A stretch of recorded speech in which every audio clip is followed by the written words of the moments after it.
Hi mga ka-baby loves. Tingnan mo naman. Muntag na muntag ang init oh. Oh.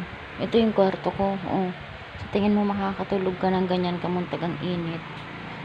Pero sabi ng matatanda, swerte daw yan gawa ng ano. Yan daw ay ang unang bugso ng araw. Swerte daw yan sa bahay. Pero kita mo naman oh. Yan ang kwarto ko oh. Paano ka naman makakatulog dyan kung ganyan yan ka ano. Kaya sinasarado ko to. Pero ayan. Sarado ko siya para ano.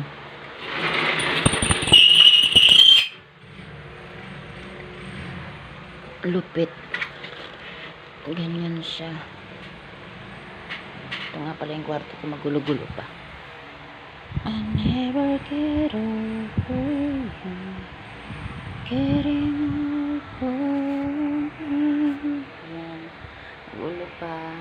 Magpapaantok ako kasi mamaya ibisita yung kaibigan ko galing Batangas. Magluluto-lutuan kami. Kasi yung friend kong isa birthday ngayon.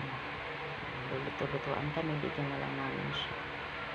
Kaya pahinga muna ako ngayon. Mamaya pa naman siya dadating. Ayun, ano ko na lang mamaya. Sana pumayag siya na kuhanan natin siya.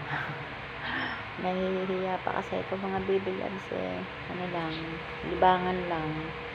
Salamat sa panonood ninyo. Tsaka si Tana, gusto ko makita niya yung mga video namin.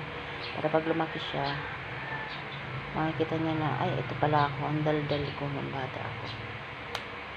Okay, thank you mga baby loves. Thank you for watching.